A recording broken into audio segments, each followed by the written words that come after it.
नमस्कार दोस्तों, स्वागत है आपका हमारे channel target for IAS and MPPSC with के। आज है 6 दिसंबर 2022 और हम लोग डिस्कस करने वाले हैं आज का मध्य प्रदेश का करंट अफेयर। बहुत कुछ इंपॉर्टेंट डिस्कस करने वाले हैं आज के इस मध्य प्रदेश के करंट अफेयर में, जिसमें सबसे अधिक इंपॉर्टेंट होने वाला है साहित्य अकेडमी द्वारा दिया जाने वाला विस्मिल्लाह खान युवा पुरस्कार। किसे इससे सम्मानित किया गया है, इससे संबंधित मोस्ट इंपॉर्टेंट क्वेश्चन हम यहाँ पर डिस्कस करेंगे। इसके अलावा और भी अन्य इंपॉर्टेंट फैक्ट यहाँ पर डिस्कस किए जाएंगे। तो चलिए शुरू करते हैं विदाउट वेस्टिंग ऑफ टाइम। बहुत बहुत स्वागत है आपका 6 दिसंबर के मध्य प्रदेश के इस करंट अफेयर में।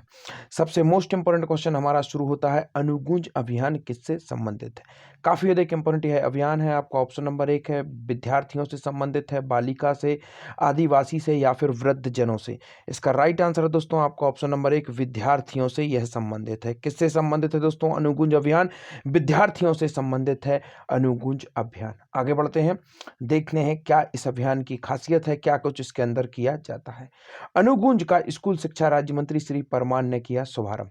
तो इसको भी याद रखना है, इसका शुभारंभ किसके द्वारा किया गया है? जो हमारे शिक्षा मंत्री हैं उनके द्वारा इसका शुभारंभ किया गया है। अब देखते हैं, अनुगूंज से विद्यार्थी देश और दुनिया में प्रदेश का नाम करेंगे रोशन। यह किसने कहा? श्री परमान ने कहा। अब देखते हैं, अनुगूंज का एक ऐसा मंच है जो राष्ट्रीय शिक्षा नीति के अनुपालन में विद्यार्थियों की सांस्कृतिक प्रतिभा को निखारने का अवसर देता है। मुख्यमंत्री श्री शिवराज सिंह चौहान की पहल पर अनुगूंज स्कूल शिक्षा विभाग की पहचान बन चुका है। यहाँ पर अब मैं आपको समझाना चाहूंगा, स्पेशली जो अनुगूंज अभियान है, यह विद्यार्थियों की कला एवं संस्कृति वाले क्षेत्र से संबंधित है। इसके अंतर्गत क्या किया जाता है? विभिन्न प्रकार के विद्यार्थियों के अंदर विद्यमान जो विभिन्न प्रकार की कलाएं होती हैं, संस्कृतियां, क्योंकि प्रत्येक बच्चा अपने आप में एक अलग संस्कृति एवं परिवेश से आता है और वह उसी संस्कृति एवं परिवेश को अपने में संजोकर रखता है और एक पीढ़ी से दूसरी पीढ़ी को हम इसी तरीके से हमारी संस्कृतियों का क्या करते हैं? हस्तांतरण करते हैं, हमारे कल्चर का ट्रांसफर करते हैं और इसी में महत्वपूर्ण भूमिका निभाते हैं विभिन्न प्रकार के सामाजिक एवं सांस्कृतिक कार्यक्रम।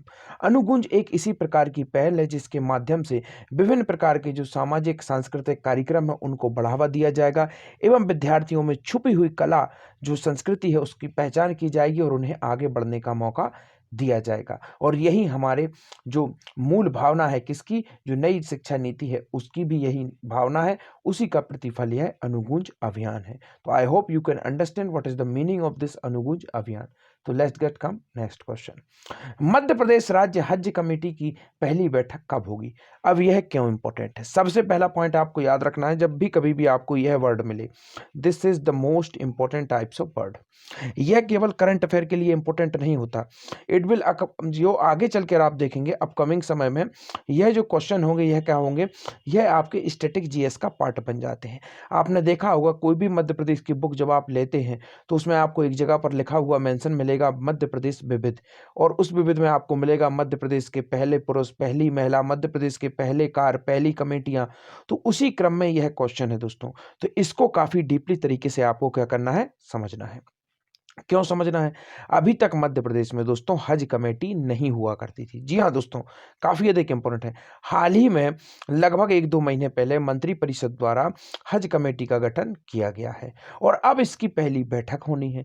जब पहली बार इसका गठन किया गया और इसकी पहली बैठक होनी है तो this is the most important and most probable question that could be asked any of upcoming exam which is conduct by Madhya Pradesh government.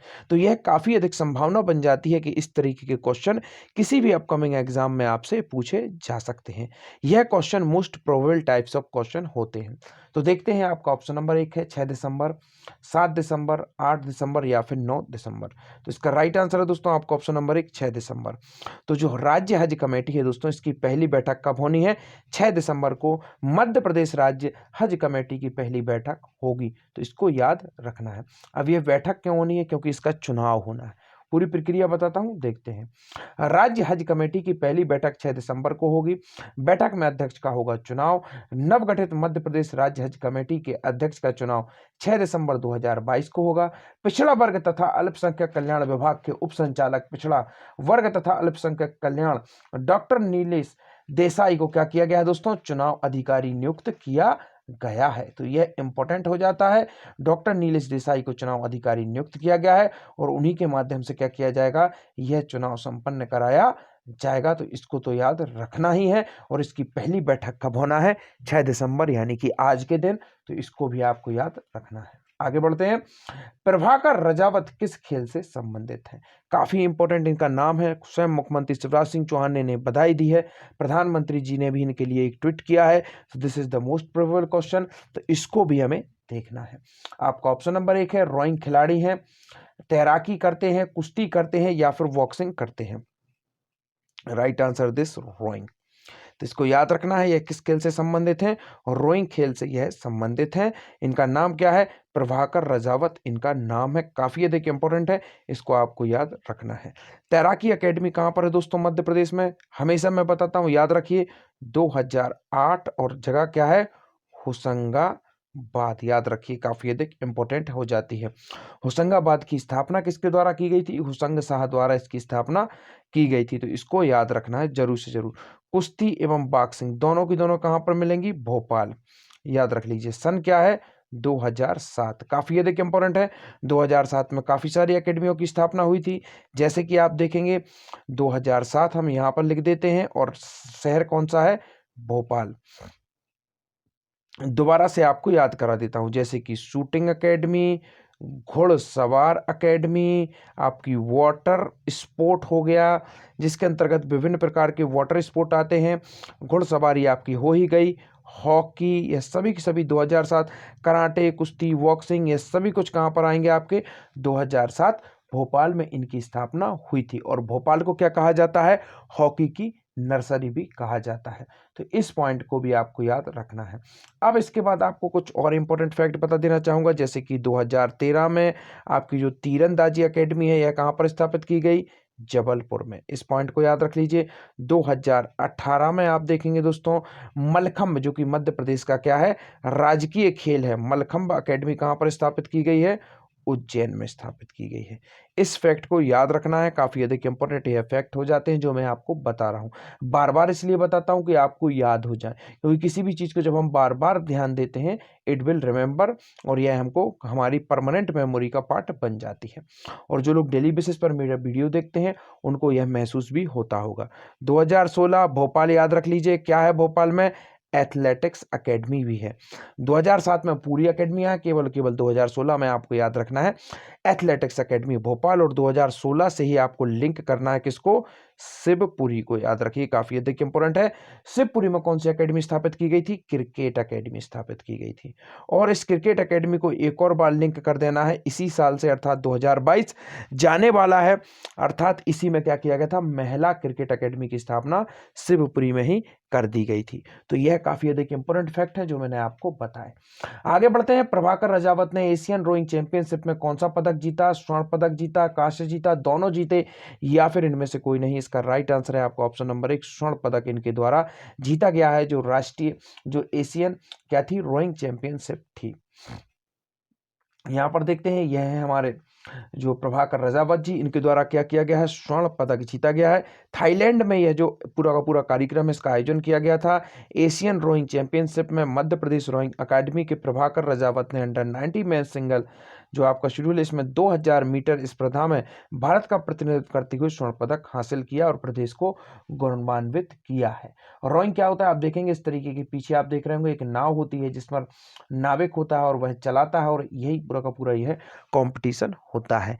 और यह आपको याद रखना है, मध्य प्रदेश के खंडवा में कई बार इस तरीके के जो कार्यक्रम है उनका आयोजन किया जाता रहता है। तो इसको भी आपको याद रखना है। आगे बढ़ते हैं। बिस्मिल्लाह खान युवा पुरस्कार से किसे सम्मानित किया गया? Most important question in this video. आपका ऑप्शन नंबर 1 है सरफराज खान, दानिश रंगरेज, मोहित विश्वकर्मा या फिर राजू साहू। इसका राइट आंसर है आपका ऑप्शन नंबर 1, सरफराज हसन को दोस्तों आपका जो बिस्मिल्लाह खान युवा पुरस्कार है इससे सम्मानित किया गया है। साथ ही साथ साहित्य अकेडमी द्वारा यह अवार्ड दिया जाता है। स्थापना कब हुई थी साहित्य अकेडमी की? 1954 में हुई थी। कला अकेडमी की कब स्थापना हुई थी? 1952 में हुई थी। हिंदी ग्रंथ अकेडमी की स्थापना कब हुई थी? 1969 में हुई थी। यह सभी अकेडमियां मोस्ट इंपोर्टेंट टाइप्स ऑफ अकेडमियां हैं, तो इनको याद रखना है, बिल्कुल भी कंफ्यूजन आपको नहीं होना है। रंगकर्मी सरफराज हसन को बिस्मिल्लाह खान युवा पुरस्कार 14 साल में 450 युवाओं को दिया। इन्होंने क्या किया दोस्तों? थिएटर का प्रशिक्षण दिया है। इसी कारण से इन्हें इस अवार्ड से सम्मानित किया गया। आज के आपके क्वेश्चन है, जूनियर नेशनल घुड़सवारी चैंपियनशिप किस शहर में आयोजित की जाएगी? और आपका नेक्स्ट क्वेश्चन है, टाटिया मामा का बलिदान दिवस कब मनाया जाता है? Thank you so much watching this video.